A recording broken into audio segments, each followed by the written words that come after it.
नमस्कार मित्रांनो, आज आपण आलोय मल्हारच्या गोट्यावरती। तर आपण पाहू शकता मल्हार आज थोडा नर्वस आहे, कारण त्याने आज दात लावलाय तर त्याला थोडा ताप आलेला आहे। कसा शांत बसलाय बघा।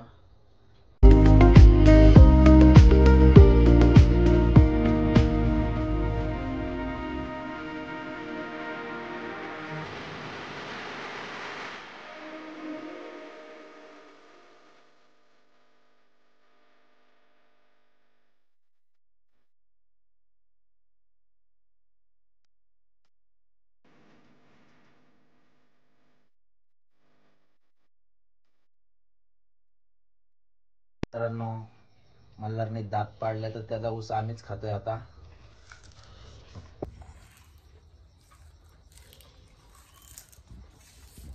असे गोड भरले मित्रांनो बघा। तर आता पब्लिक वाढलेली आहे आपली, तुम्ही बघू शकता।